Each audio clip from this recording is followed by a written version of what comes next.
tonight we'll be screening some films on this beautiful screen. But before we do that, I'm going to welcome my collaborator Regina Harsanyi up now, and we're going to share some of the material we've been working on with the Transfer Data Trust. So Regina is the Associate Curator of Media Arts at the Museum of the Moving Image and a time-based media specialist.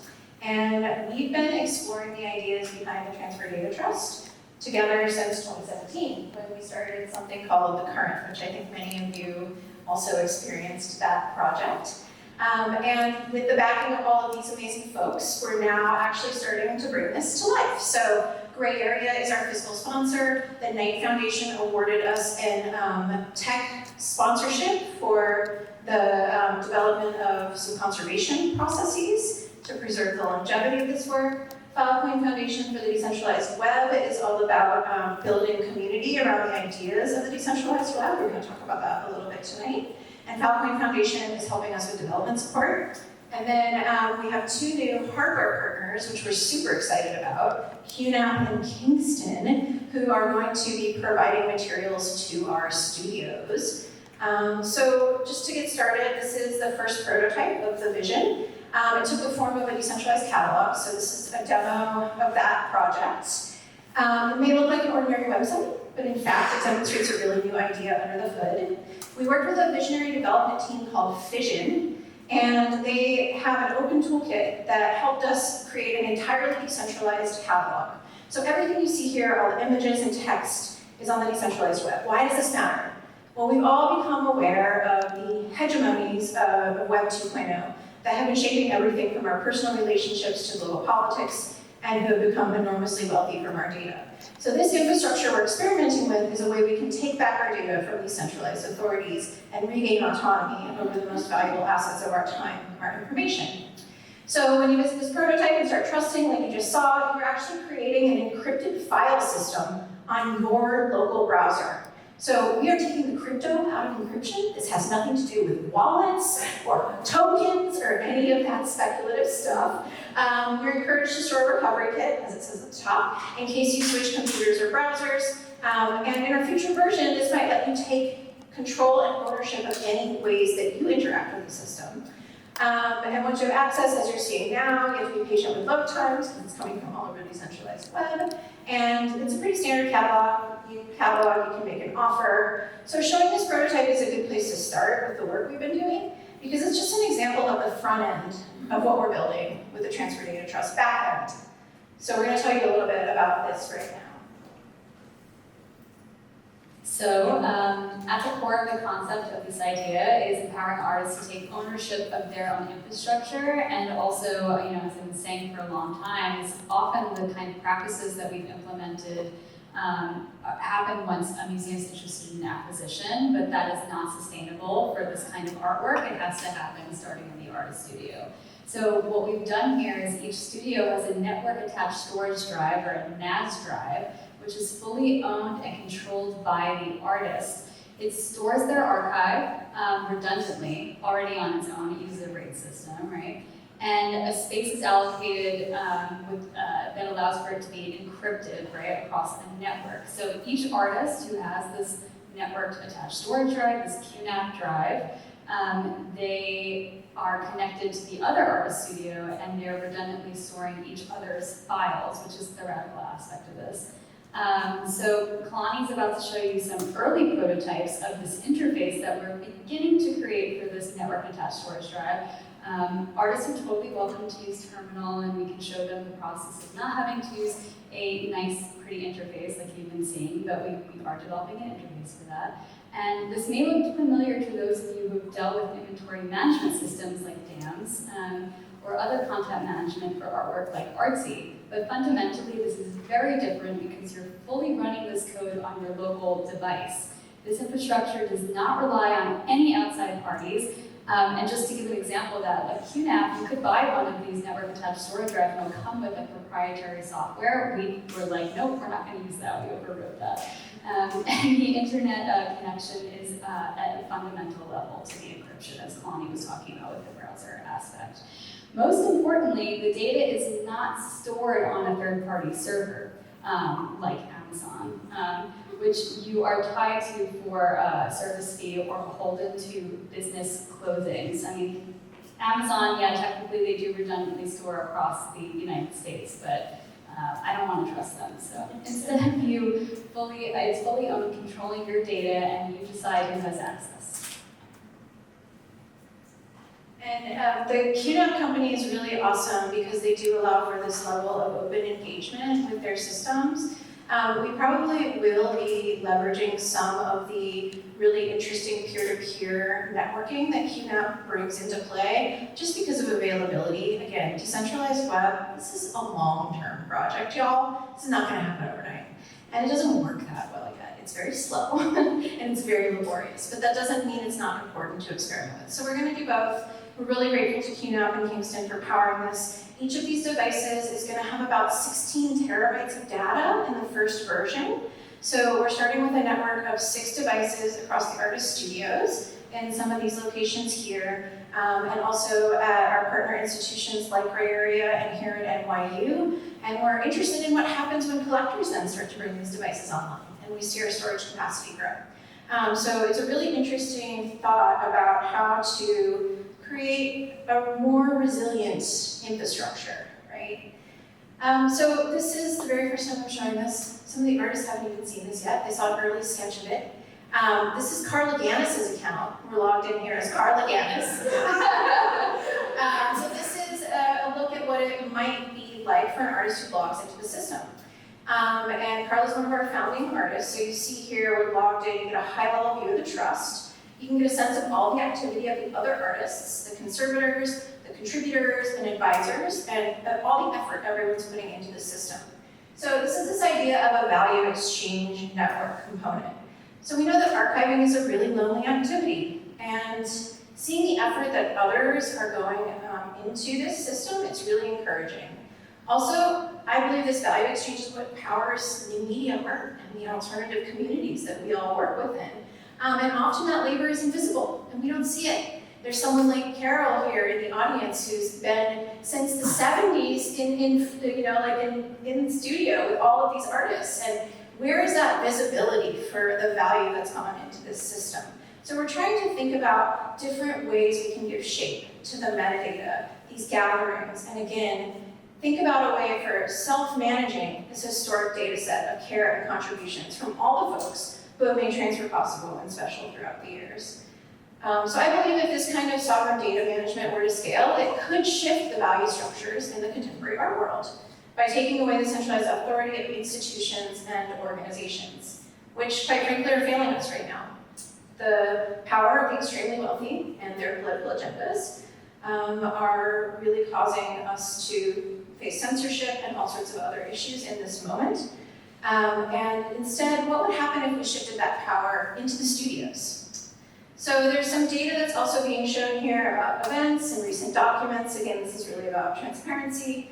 The entire system is transparent within our network, within our trusted network. And you basically have to have a device that we have at the hardware level certified as one of our trusted devices. And that will give you access to this information. And it will allow you to be a trusted participant in the network. So if we switch over now to the archive tab, this is what it might look like. So again, kind of looks like a lot of CMS things we've seen or DAMs we've seen, something like Artsy, but it's very different for a lot of reasons. So an artist has access to view and manage their archived work, and it unlocks a new notion of value for an artist. So typically, we all know that galleries, collectors, and institutions are the ones who are centrally controlling the monetary value of artists' work.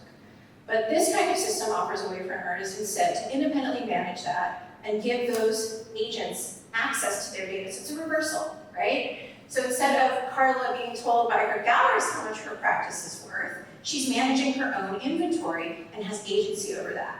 I should just say this is all super dummy content. So when some of these numbers start to represent are like a handful of works we're going to start with when Carla commits them to the trust.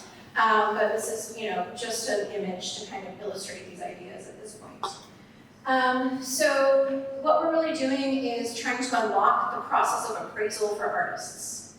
And this is something, again, which is usually centralized to collectors who need to get valuation for either insurance purposes or for their financial projections. But we're asking, what would it mean for an artist to think of their work in this way? So instead of just data on hard drives, your work has a value before someone actually acquires it, right? And that's leveraging your value. What would it mean to think about that and the equity that you're building in your lifetime as an artist? How might it mature? How might you see it grow? How might you manage it and as wealth in a different way?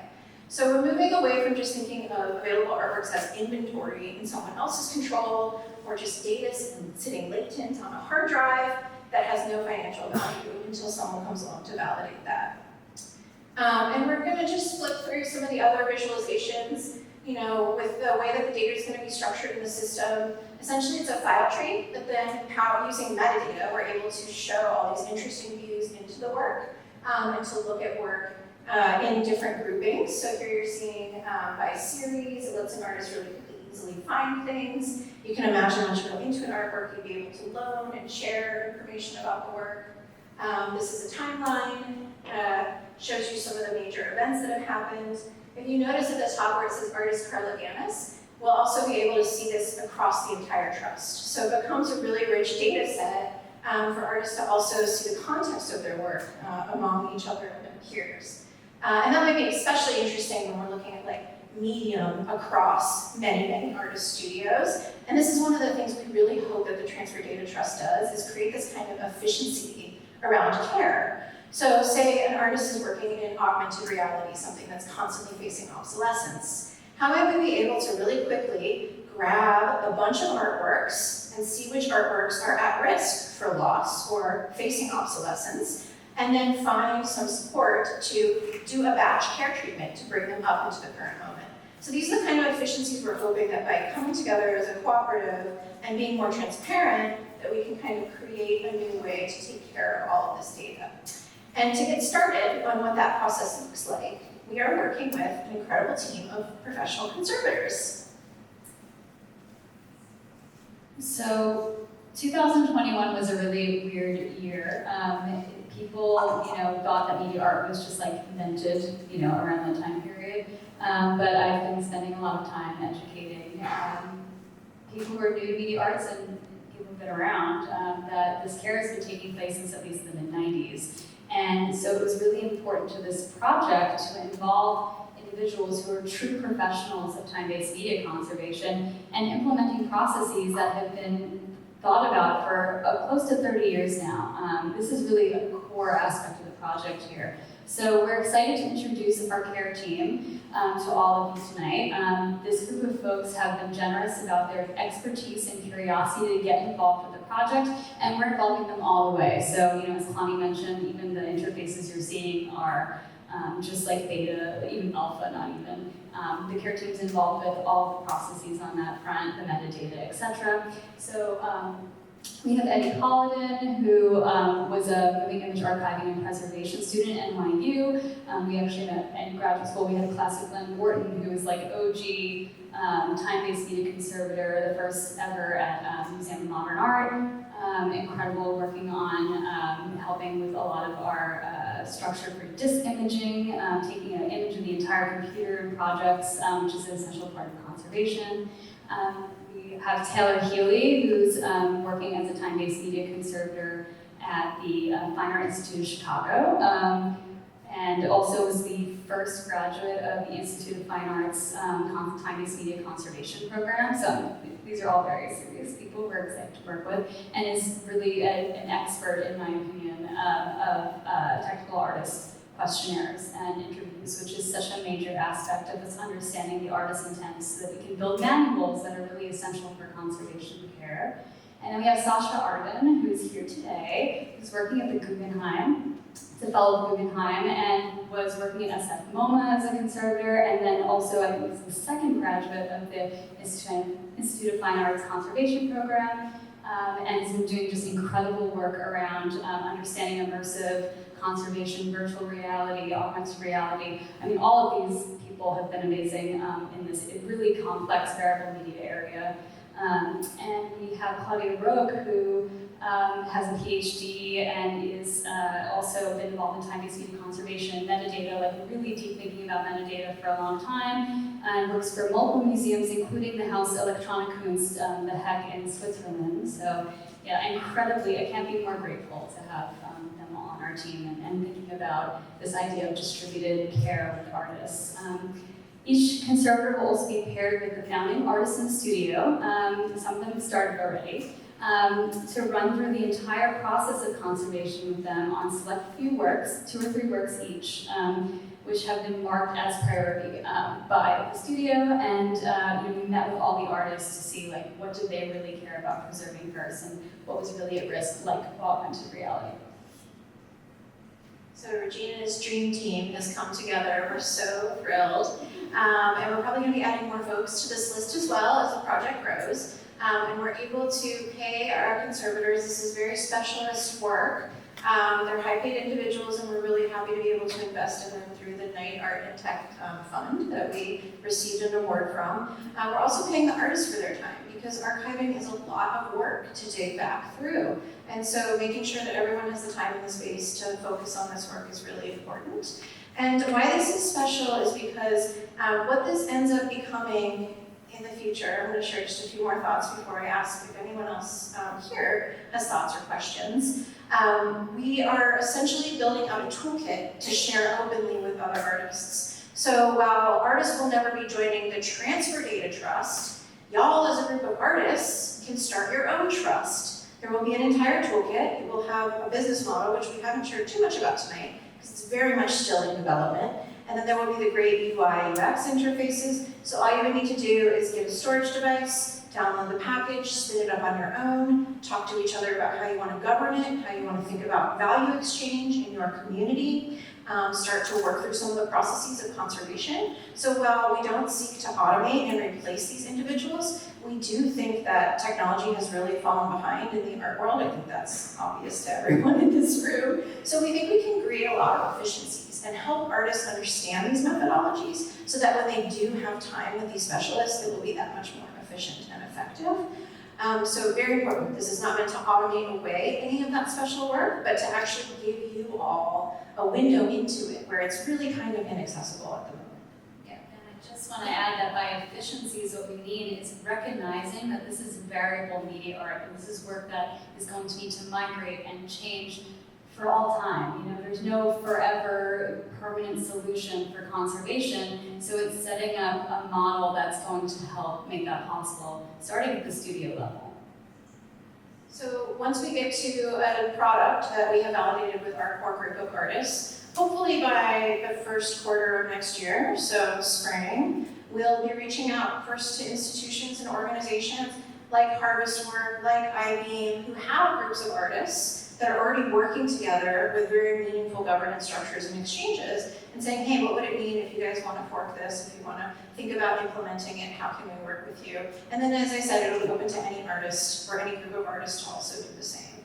And then Transfer ourselves will be adding more of Transfer's artists, because we've shown over 60 artists globally over the past 10 years. We'll be adding them into the fold as we're able to get more resources. So with that, we are going to transition into the screening portion in just a second and look back at some of the artworks we've been reviving. If anyone wants to get another drink, you're welcome to. We also have some popcorn. But I'm also going to take some questions while we do that. So I don't know, does anyone have any thoughts, questions? Did it spark any ideas for you sharing this? Yeah. So is this, I understand that it's open to the different participants of the trust. But is it on any level open to beyond that? Yeah, so that's what was, I was trying to share at the beginning with the catalog. So that's, transparency. yeah. So the catalog is the public interface. So ideally what will happen is that catalog will be published via data that the artist is directly controlling on their own device. So we're going to make connections between the device and the data the artist controls with what we make accessible to the public. And the artist has full control over what they want to make accessible to the public. They can also invite in collectors or gallerists or other agents, the people who help them do their business. We don't seek to automate or replace any of that. It's very important labor, but we want to make it so that the artist has agency in a new way, because we know those relationships are, a bit rocky. So I think that everyone in the room has had that experience. But yeah, go I ahead. have two more questions. Yeah, okay. About the toolbox. It's a black box, so is it? It's a distributed system, so everybody's stuff is on each box. Yes, but it's decentralized storage uses encryption. So it also breaks apart packets. Regina can go into excruciating detail on this another time. Simple questions. What I will say is that, so it starts with the QNAPs in the 5 artist studios, the one that Kelani also has that she's doing at NYU, but they can, I could get one as well if I'm invited into the network and continue to create redundancies across. It's private. Simple question. What if it crashes? Yes, if it crashes, then you can restore it. What if the company crashes? It doesn't matter. See, that's what Regina was saying. We're leveraging some of their proprietary software, but we're really developing an open ecosystem within these devices, and they're very interested in that approach. But if your device goes down, you can restore all of the data on your device from all of the other devices on the network. That's the beauty of the resilience here. Yeah. Is that open software, open source? Yeah, well, that's what We're not going to run it fully as an open source project, in that we're not going to run active contributors, but it will be in an open repo for anyone to fork.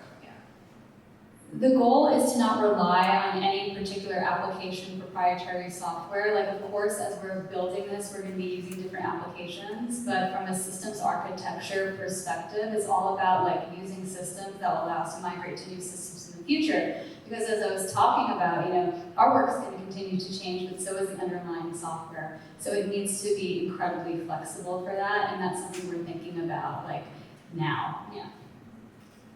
The hardware is also changing really quickly. So Kingston is already doing R&D on much larger storage devices. So we hope to grow our partnership and the capacity of the system throughout time. Yeah.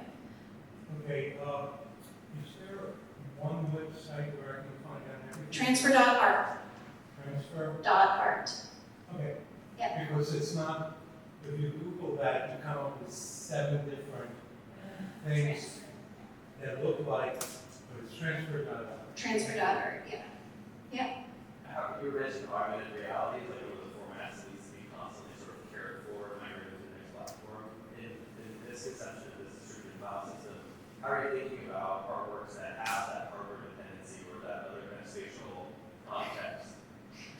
Yeah, all of the data we're storing here is really documentation, and including the work files and the source files and all of that. But there were some other tabs on the side I didn't go into yet because we're still developing them. And one of those is conservation. And so there will be a workflow, for example, as an artist, when you're entering in an AR work to the system, there will be recommendations about how you structure your source files, your mezzanine files, your reference files. There will also be, Sasha Arden's actually our specialist, who's thinking about what is the plan for migration and longevity of these works. So I think the idea is, as you're creating a work, you can be thinking about that future. This doesn't solve that for you by any means, but at least prepares you for the next iteration and has everything that a conservator or a specialist would need to help you migrate and get to the next generation. Because we know that one artist can't sustain this. It's just unsustainable to constantly update your work. So we're trying to think, how can we bring in graduate assistants and specialists and pair them in a way where this is really like a research-based practice that maintains these works over the long term. Yeah. I'm just curious, as aren't piggybacking off a pre-existing node-based decentralized file system like IPFS. Oh, yeah. Well, we are. Oh, it's definitely IPFS. Shout out to IPFS. But yeah, Filecoin Foundation, FFDW, Filecoin is also the creator of IPFS, the Interplanetary File System. So the means by which these devices will communicate with each other is through a private IPFS network, which is something that we're working with the Filecoin developer on right now to build that out. So that people can have access to the source code. Correct. And then we'll also place things, there's so many layers of redundancy in our model, but we'll also place things in the public IPFS for things like decentralized catalog, what's called tombstone information that is always accessible about work and doesn't change, things like that. So yeah, we are definitely not trying to rebuild the interplanetary file system. It's very much the inspiration for what we're working on here, but also has its limitations. And so, that's the kind of constraints we're playing within. In fact, the idea of doing a private IPFS network is relatively a new concept that we're also pioneering along with other people who are now exploring this. That's the future of IPFS. There's another group called the Shift Collective. I can shout them out. They're actually the ones who started working on, there's an active sort of development pipeline right now on the idea of a private IPFS network where local communities can own their own data. Yeah. Anyone else have questions? I was just wondering if you could talk a bit about the role of the artist proofs that you're holding. Yeah, cool. So Lorna wants to get into the business side of this stuff, so we'll do that. Yeah.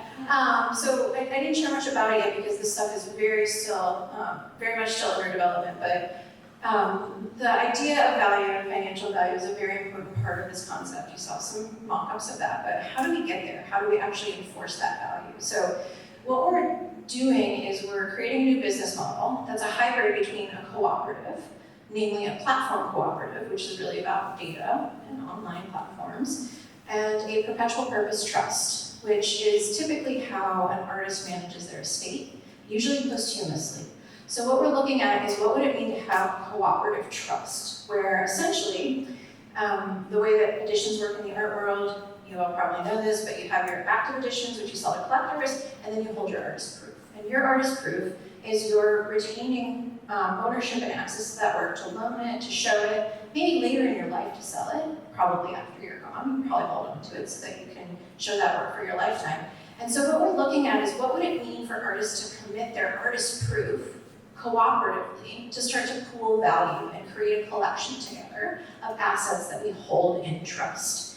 I can't tell you how that looks yet because I'm still having many, many conversations with trust attorneys and cooperative experts and starting to shape that out, but that's something that we're hoping by the end of the year we have a prototype of as well, a business model. And so that'll be a very important thing for other artists to pick up and say, okay, I'm gonna cooperativize with you, I'm gonna build trust with you, I'm gonna actually establish an entity to hold these assets, these artist proofs, and we're gonna talk about what it means for those proofs in our lifetime and beyond our lifetime. And we've started those conversations, and it's very interesting because although we've been creating work together for 10 years, and we know how that goes, and we've exchanged a lot of value and created a lot of trust, we haven't much thought about what happens after we're gone. And we're trying to do that now and get ahead of that and start to see the value mature in our lifetimes. And so one of the hypotheses we have is if we hold a bunch of proofs that are appraised, insured, and have a valuation, could we loan against that and start to distribute funds to artists in their lifetime? So that's one of the things we're kind of trying to explore right now. Or would that collection be promised to a museum or institution, for example, as a way to ensure longevity beyond us in our lifetimes? So those are some of the early ideas. Yeah. It was amazing to hear about how far this has come in a year. It's mind-blowing that this is all in 1 year, and that there's funding from Filecoin, and that there's funding from the Menkman Foundation. What do you need to keep the project going for the next phase? Because you're in the middle of this amazing phase. And what do you need from people in this room that are here to help? Yay! To the next phase. Thank you, Danielle. Everyone should have a Danielle. If anyone needs communication support, Arts Equity Group is the source of helping us develop all this, and really has been the reason we've gotten this far, especially with our funders. It's been 2 long years, and we finally actually nailed the funding because a lot of that's there. So we're actually going to try a fundraising round openly through a platform called Artisan. So we have made it into the curated round for season 4. In 2 weeks, we're going to be inviting our community to make contributions, $25. And we get matched from 4 different funds from that $25 donation. So we could start to pool a lot of money, and it would allow us to just start doing more conservation and get our toolkit out into the world quicker. So If you want to give, we've never asked a transfer openly for contributions, but this is our first shot. So follow us on socials, check out the link to Artisan, search Transfer Data Trust on Artisan, and throw us $25. That would be amazing to start. We'll get some money together. And yeah, if you are a collector or have an institution that has an interest in these kinds of ideas, talk to us about setting up a node. Let's share some space together. And it's a pretty low cost of entry to get a node running, and every node we have increases the size of the ecosystem and helps us bring on different use cases and perspectives, so it would really help us grow the project. Yeah. If I know last note about the live, Yes. how much of this is going to be constructed of different applications? That's a great question. Do you know the answer? Can you repeat the question? All of it, because the 5 artists are hosting everything of each other's work. Like, this is a special example though. Like, Transfer is a group of artists that all trust each other and are friends. And like, when this is open source, we have the repository out. Like, your system, you might not have the same. I don't know who you're going to invite to your group and like what you're trusted with the keys and encrypted data is. But in our case, if there's only one left standing, it's the entire repository. So. My keys are updating my data and after doing anything. Yeah, we're going to get too technical tonight, but we're looking into like hardware encryption that's like related specifically to like your computer and your QNAP. Like, that's just to get that access, but the repository is like fully shared on every single node. I have to say, I hadn't thought about a last node situation. What I'm hoping is that there's hundreds of these things around, but we should. My hope is there's millions of them. Okay. we should get more into the last node situation. Thank you for that apocalyptic view. Appreciate it. Yeah. It's a facetious question. How many trees left plans to offset I mean, it's just your carbon we're not footprint on this? you know what? We're not doing any proof of stake. We're not tokenizing. We're not doing any of that stuff. It's a smaller computational capacity than a normal computer. We're 6 people. Elon flies his jet everywhere, but Yeah, I have to do the math on the energy resources, but I think it's not much more than what you have currently running with your computer at home. any Postmaster show probably puts out more carbon. We spent more on the wall today. Yes, this wall, for example. Okay, with that, we're going to go into a little screening. So thank you, Regina. Can we have a round of applause?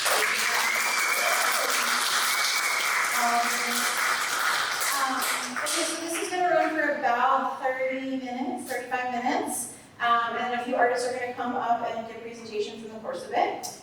We're going to start with Lorna Mills, and I don't think she's going to get off the couch. So I'm just going to stay and y'all should feel free. There's popcorn in the back of the room. If you need a snack, go get a drink. That's cool. You can come in and out. Super casual. So I want to first revive Epic Biblical. So the point of this selection that I'm about to share is that I think these works really anticipated this moment we're in now. These are all older works from the archive, but I think they're especially relevant in this moment. And Epic Biblical, as you'll see here on loop, yes, your red doesn't even burning, but here it is, in all its majesty. This is one of the last artworks I showed before the pandemic. So it was just predicting everything. We showed it at the art fair, the Spring Break Art Fair in Los Angeles, right before the pandemic in February of 2020. And Lorna Mills saw it coming, you know what? And she made this special piece for us. I think it has a lot of references specifically to the US. I mean, I think that she always kind of does that when I invite her to show work on a giant screen. We showed it on an LED wall. It wasn't quite this big, but it looks really great this big, I think, yeah. I'm just gonna get out of the frame so we can get a photo. But I think we all see the themes here. We see the apple, the original sin. We see the snake, that great ass.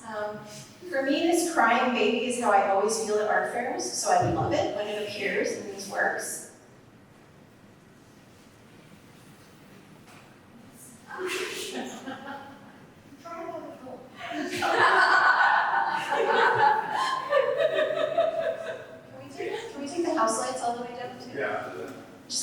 everyone gets this image and I it's mean, it's full only screen. 20% right. Maybe a few seconds of video even before we move on from it because it's such a special piece. So this is a limited edition work. This is a 1+1 AP, and it has to be shown giant.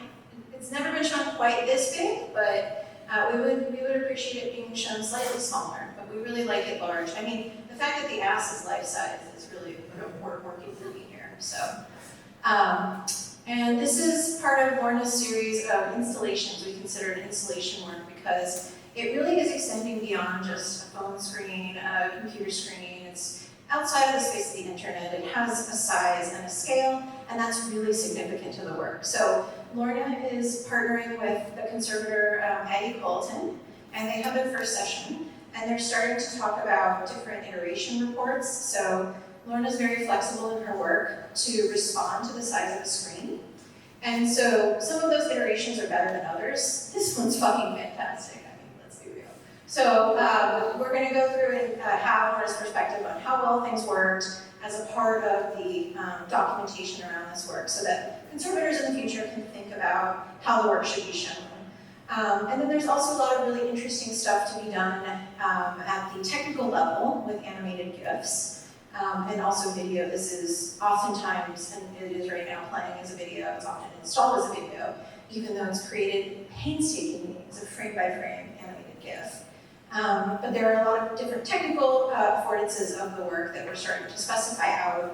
And again, for those of you who make animated GIF work, that might be interesting as you think about your practice in the future as we start to share out those structures and processes. Everyone see the squirrel's nuts? I don't know. So, favorite details here. I really want some bacon. Okay. Everyone get a shot? Okay, great. Next we're going to move on to Carla Gannis. So, A Subject Self-Defined was a solo exhibition we did together in 2016. And come on up, Carla. And it was all about selfie imagery. It was the rise of the first Trump presidency. Do you want to play with me? No. I agree with I don't know if that work? Yeah, that'll work. Oh, perfect. Yes. Okay. So what we're going to do tonight is revisit this work. I got you. So we're going to revisit this work in light of almost 10 years now and what's happened. And we're going to go through the different seasons of the mind. Carla will tell you a little bit more about it. Okay, hi everyone. I'm so thrilled to be here tonight. Thank you, Kelani and Todd, and you, Regina, all the people who play such fundamental roles in this project. And I am so thrilled that I had the pleasure and opportunity to work with Kelani for over 11 years now. And this work I first began developing in 2015, so I'll talk a little bit about just how I got started on this project, and then I'll go into these different seasons of the mind as I refer to them. There are 4 collections of 4K videos that are presented as one main panel, and then these predellas, these kind of story strips beneath each one of them. The Selfie Drawings project began in 2015, so 9 years ago. It's a long time ago, 9 years that we all have found out that maybe we were on the wrong timeline. There was something strange that occurred around then. And I began creating these selfie drawings once a week. They are precursors to the video works you see here. And then I would immediately post them because it begs the question, is it a selfie if you're not sharing it? And then I had the opportunity in January of 2016 to stage a solo show with Transfer Gallery in the Brooklyn space. The title of this show was A Subject Self-Defined. And it is a reference to Joseph Kassout's 1966 neon sculpture that spells out and is eponymously titled A Subject Self-Defined. A piece that questioned, within the context of its time, 1966, the very nature of art. And then 50 years later, in 2016, I was responding to art in the age of network identity and digital dematerialization. Hard word to get out, dematerialization. I find myself perplexed by subjecthood and self-definition in relationship to the personal when performed by and for a virtual public. And I was looking to redefine a subject in art as self-defined. And quickly, and then I'll get into these seasons, I promise, Outside of the art context, the project also emerged from a very personal place during a visit to see my grandmother, Pansy May, who was 99 years old at the time. I drew a portrait of her and thought about the life of this woman being born before women had the right to vote. And she was from the mountains of North Carolina, only getting to receive an 8th grade education, spending most of her adult life in fields or kitchens or taking care of her children. And I then whipped out my phone and turned the camera on myself to take a selfie and thought, why not slow this selfie process down, draw myself, get to know myself at 45 years old through the lens of a woman who'd been a second mother to me, my grandmother, and who had never had the opportunities I had to define myself today. So I grouped these 16 works, as I said, to produce this show. The first season we see here, finally getting to this so we can get to some more imagery. Plato's Cave. It is a season of atavism, myth, and past-present collisions. And there are 4 video works or moving image works here. Plato's Cave, The Magic Carpet Bride, Golden Shower, and Demoiselle. I'm referencing, obviously, Picasso, Dani, Plato, Minority Report, Bitcoin, and a selfie I found on Google of a guy taking a shower. I'm also thinking about what it means to make one's mark in the digital age, amongst hypermediation, and then my own experiences when I was younger of being an object in the male gaze, and various golden showers that had occurred in my life related to Zeus assaulting Danae as a golden shower, and the golden shower of wealth and celebrity that can be incredibly seductive. Okay, now we can go to the next one. Ready for the next? Okay. Here we get to some fun stuff. I started getting called eccentric. I'm an educator too. I've been teaching for 19 years. Around this age is when I started being called eccentric. So I was like, I'm going to go with it. So this season is the eccentric. And the pieces you see here are the eccentric after Dali, Battle in Wonderland, Peer-to-Peer, and Woman in Landscape. And again, I'm referencing and here, Dali, Boyle, Corey Archangel, Mario Brothers, Emoji, Star Wars, Star Trek, Wonder Woman, 8-bit cougars in relation to middle-aged women.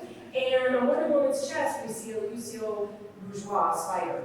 As I talk, I'm citing all these references that inspired me, or sometimes played me. This Jim Jarmusch quote, wrapping in a Jean-Luc Godard quote, sums it up. Quote, authenticity is invaluable, originality is non-existence. And don't bother concealing your geekery. Celebrate it if you feel like it. In any case, always remember what Jean-Luc Godard said. It's not where you take things from, it's where you take them to. Okay, we'll go to the next season. Did I do that right?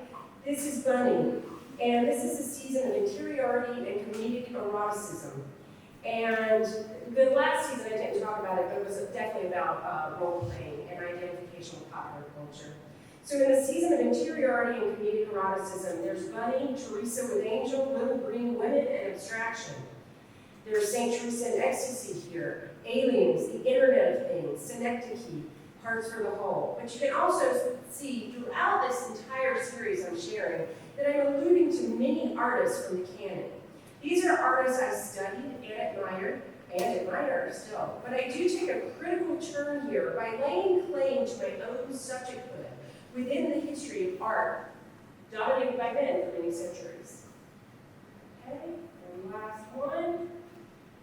And here, the season of apocalypse and post-human potentialities.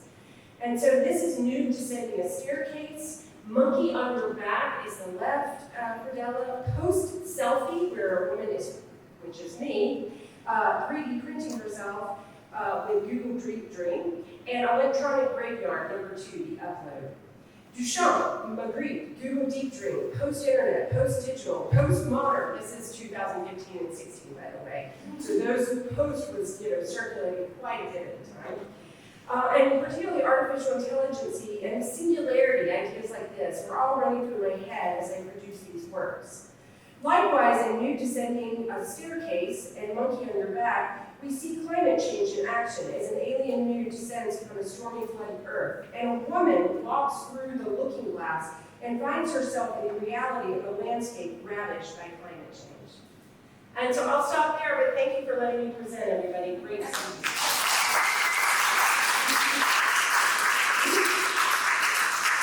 This work to me feels more relevant now than it did then almost somehow. So much of this has come to pass and it still feels very familiar. We didn't talk too much about what you're seeing here is what we saw in the gallery. And transfer, you came to the show, we had these large format projections in this Predella format throughout the space. But also a cornerstone of this series is the augmented reality artist book that Carla published, called The Selfie Drawings. And a lot of that has now gone into obsolescence. So we're working to think about what it means to bring that into the current moment. We're working on rebuilding those AR works in open WebGL framework so that they might have more longevity and more access. And we're really trying to bring this work, back from maybe its digital graveyard, as you see there. And hopefully that helps us think about how AR can stay alive through other practices and other projects. Next, I want to share the visual orgasms from Faith Holland. I first showed these in Technophilia in 2015. There'll be a little reel that plays here for a few minutes. And I would invite Faith up if she's comfortable to come up. We're going to chat just a minute about resolution. We're seeing it on this big, beautiful screen. How does it feel to see it? It's good, right? So when we were making these gifts originally, you were making them online, right? And that's changed a lot for you as you started to show in galleries. So talk to us a little bit about how you feel about resolution and seeing it like this. These gifts are like the work I did immediately post-grad. Waterfalls particularly, it was the first one I did. I had no clue what I was doing. And so the original gift is, I couldn't repeat the resolution. It's something purely bizarre, something I downloaded from Google image search and built on top of it, which developed into something larger. It took me like a year to develop these images, and it was really, I wouldn't say it was before I had a sense of resolution, but when I was posting these to Tumblr, who cared? Yeah. I was going to download them significantly anyway, so they started the way they started, and the aspect ratio that I'm trying to teach my freshmen right now, and all those other good things, didn't really matter until the end of the series when I started to think more about, 16:9 and proper resolutions. And I'm sure you all saw the dicks as you entered the theater. And those are for cat. Yeah, those are for Jason. So the resolution really evolved for those fabulous works. But I don't think I need to say so much about what visual orgasms is about. It's kind of self-explanatory. But I think we've also seen these images circulate so much online. Yeah. And I think it's because you did start with that low resolution mindset that they have. I see champagne popping every New Year's. It just comes up over and over again. It just came up on Twitter. A random NFT person who's probably never even seen your work or seen Transfer Gallery found the GIF and was circulating it. So this one also comes up, a lot.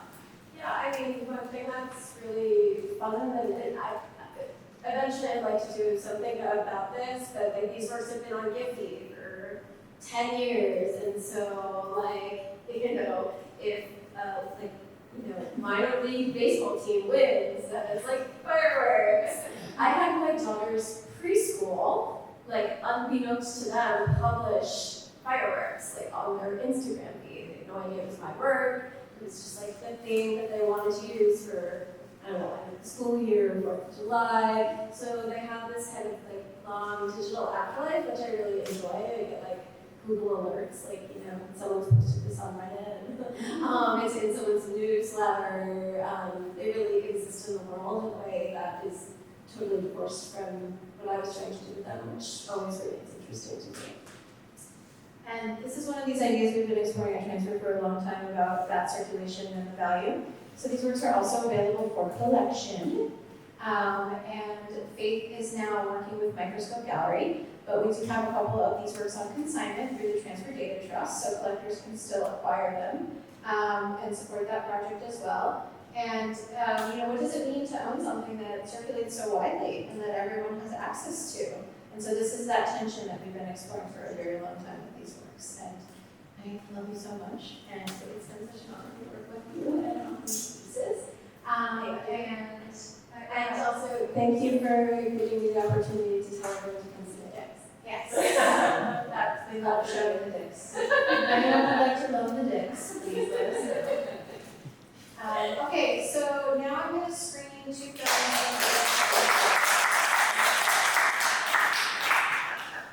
So these are a little bit longer format screenings. I'm not going to talk over them, but I'm just going to say a few words of introduction.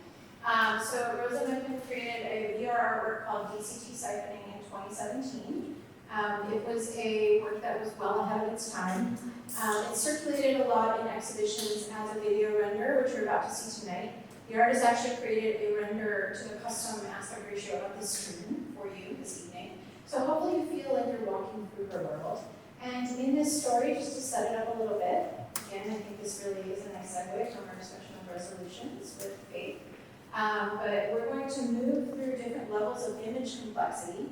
So the piece is based on the framework of Edwin Abbott's Flatland, a novel from the 1800s, and is thinking about how we see what's lost in resolution, what does that compromise represent, and how can we think about how our images are shaping our lives and experiences.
to know what it feels like to be a pixel.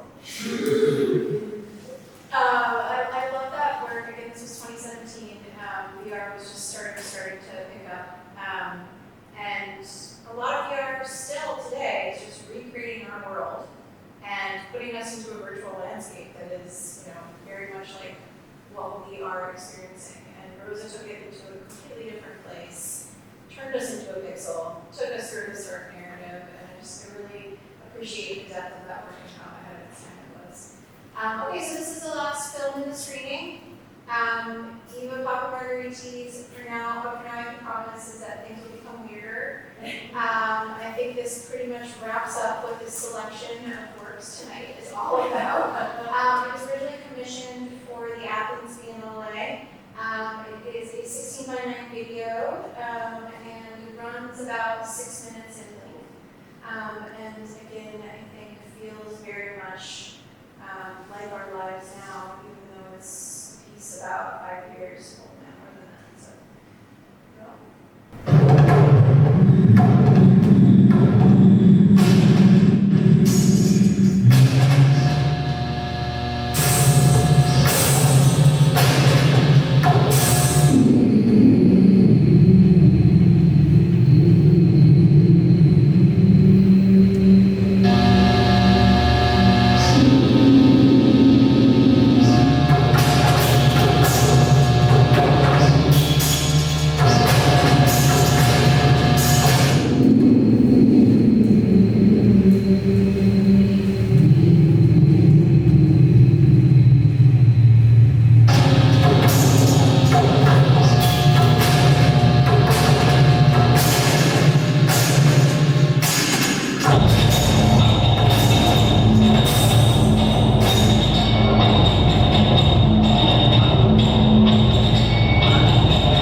Thank you.